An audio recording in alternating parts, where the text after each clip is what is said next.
Share market in Kannada ಚಾನಲ್ಗೆ ತಮಗೆಲ್ಲರಿಗೂ ಸ್ವಾಗತ. ಇವತ್ತು ಬಂದು 7 ಮೇ 2024.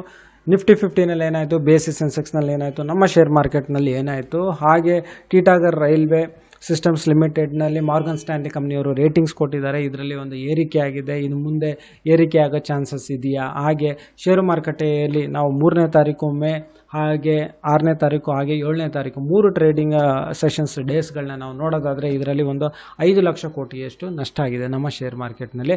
ಇದನ್ನು ಸ್ವಲ್ಪ ನೋಡ್ಕೊಂಬರೋಣ ಬನ್ನಿ.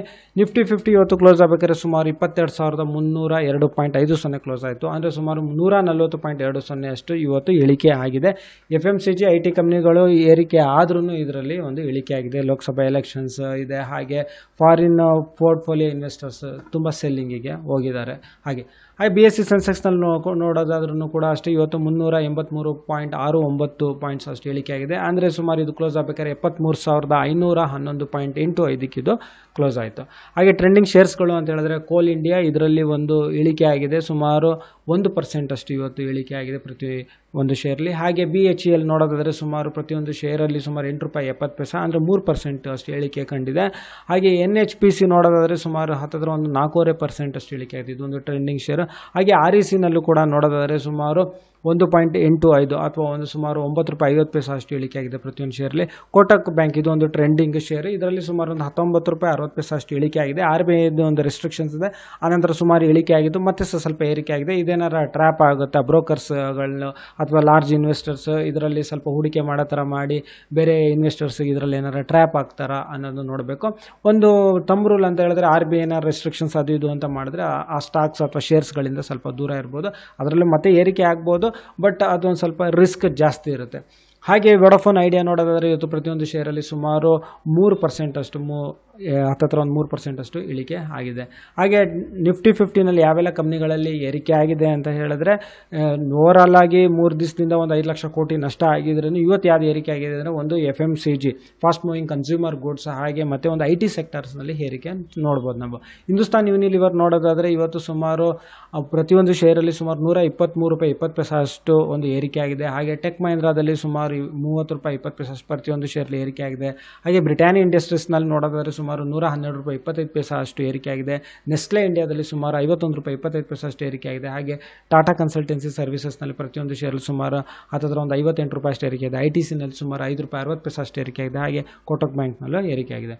ಹಾಗೆ Infosys, SBI life insurance, Eicher motors, Bajaj Finserv, Bharti Airtel, Bajaj finance, Tata consumer ಪ್ರಾಡಕ್ಟ್ಸ್ಗಳಲ್ಲೂ ಏರಿಕೆ ಆಗಿದೆ. ಹಾಗೆ Titagarh railway systems limited, Morgan Stanley ಅವರು ಇದ್ರ ಬಗ್ಗೆ ಏನು ಮಾಡಿದ್ದಾರೆ, ಒಂದು ಕವರೇಜ್ ರೇಟಿಂಗ್ಸ್ ಕೊಟ್ಟಿದ್ದಾರೆ. ಈ ಕಂಪ್ನಿ ಒಂದು ತುಂಬ ಚೆನ್ನಾಗಿ ಮಾಡೋ ಸಾಧ್ಯತೆ ಇದೆ. ಇದು ವ್ಯಾಗನ್ಸ್ಗಳು ಅಥವಾ ಕೋಚಸ್ಗಳು ಮಾಡುತ್ತೆ, ಅಲ್ಯೂಮಿನಿಯಂ ಕೋಚಸ್ ಮತ್ತು ಸ್ಟೀಲ್ ಕೋಚಸ್ ಮಾಡೋ ಟೆಕ್ನಾಲಜಿ ಕಂಪ್ನಿ ಹತ್ರ ಇದೆ.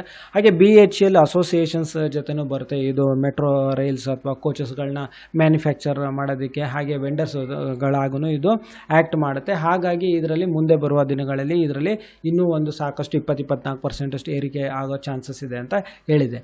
ಇದರಲ್ಲಿ ನಾವು ನೋಡೋದಾದರೆ ಎಷ್ಟು ರಿಟರ್ನ್ಸ್ ಕೊಟ್ಟಿದೆ, ಒಂದು 23 ಜೂನಿಂದನೂ ತೊಗೊಂಡ್ರು, ನಾವು 2023 ತೊಗೊಂಡ್ರು ₹460 ರೇಂಜ್ನಲ್ಲಿ ಇದು ಒಂದು ಟ್ರೇಡ್ ಮಾಡ್ತಾ ಇತ್ತು. ಇವಾಗ ನೋಡೋದಾದ್ರೆ ಸುಮಾರು ₹1,104 ಹತ್ತಿರ ಹೋಗಿದೆ. ಇದು ಅಂದರೆ ಸುಮಾರು 135% ಅಷ್ಟು ಇದು ಒಂದು ರಿಟರ್ನ್ಸ್ ಕೊಟ್ಟಿರೋ ಒಂದು ಶೇರು ಅಂತಲೇ ಹೇಳ್ಬೋದು.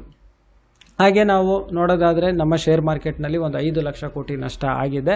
3 ದಿವಸದಿಂದ ಟ್ರೇಡಿಂಗ್ ಸೆಷನ್ಸ್ನಲ್ಲಿ ನಾವು ನೋಡೋದಾದರೆ ಒಂದು 3ನೇ ತಾರೀಕು, ಒಂದು 6, ಒಂದು 7ನೇ ತಾರೀಕಲ್ಲಿ ನೋಡೋದಾದರೆ ಒಂದು 5 ಲಕ್ಷ ಕೋಟಿ ಅಷ್ಟು ಒಂದು ಲಾಸ್ ಆಗಿದೆ ನಮ್ಮ ಶೇರ್ ಮಾರ್ಕೆಟ್ನಲ್ಲಿ. ಇವತ್ತು ನಮ್ಮ ಟೋಟಲ್ ಮಾರ್ಕೆಟ್ ಕ್ಯಾಪ್ ನಮ್ಮ ಶೇರ್ ಮಾರ್ಕೆಟ್ನಲ್ಲಿ ಒಂದು 398 ಲಕ್ಷ ಕೋಟಿಗೆ ಇಳಿದಿದೆ. ಮುಂಚೆ ಇದು 403.4 ಕೋಟಿ ಇತ್ತು. ಹಾಗೆ IPOಗಳು ನೋಡೋದಾದರೆ ವಿನ್ಸಾಲ್ ಇಂಜಿನಿಯರ್ಸಿಂಗ್ ಲಿಮಿಟೆಡ್ SME IPO ಇದು 9ನೇ ತಾರೀಕು ತನಕ ಇದೆ, 9ನೇ ತಾರೀಕು ಮೇ ತನಕ ಇದೆ. ಹಾಗೆ ಇಂಡಿಜಿನ್ ಲಿಮಿಟೆಡ್ ಇದನ್ನು ಅಷ್ಟೇ ನಿನ್ನೆನೂ ಇದ್ರ ಬಗ್ಗೆ ಮಾತಾಡಿದ್ವಿ, ಒಂದು 8ನೇ ತಾರೀಕು ತನಕ ಇದೆ. ಹಾಗೆ ರಿಫ್ರ್ಯಾಕ್ಟರಿ ಶೇಪ್ಸ್ ಲಿಮಿಟೆಡ್ ಇದನ್ನು ಅಷ್ಟೇ 9ನೇ ತಾರೀಕು ತನಕ ಇದೆ. ಇದ್ರ ಬಗ್ಗೆನೂ ನಿನ್ನೆ ಮಾತಾಡಿದ್ವಿ, ಇದ್ರದ್ದು ಏನು ಮಾಡುತ್ತೆ ಅಂತ. ಸೊ ಈ ವಿಡಿಯೋ ನೋಡೋದಕ್ಕೆ ತಮಗೆಲ್ಲರಿಗೂ ತುಂಬ ಧನ್ಯವಾದ. ದಯವಿಟ್ಟು ಚಾನಲ್ನ ಸಬ್ಸ್ಕ್ರೈಬ್ ಮಾಡಿ, ಈ ವಿಡಿಯೋನ ಲೈಕ್ ಮಾಡಿ, ಶೇರ್ ಮಾಡಿ, ಕಮೆಂಟ್ ಮಾಡಿ. ತಮಗೆಲ್ಲರಿಗೂ ತುಂಬ ಧನ್ಯವಾದ.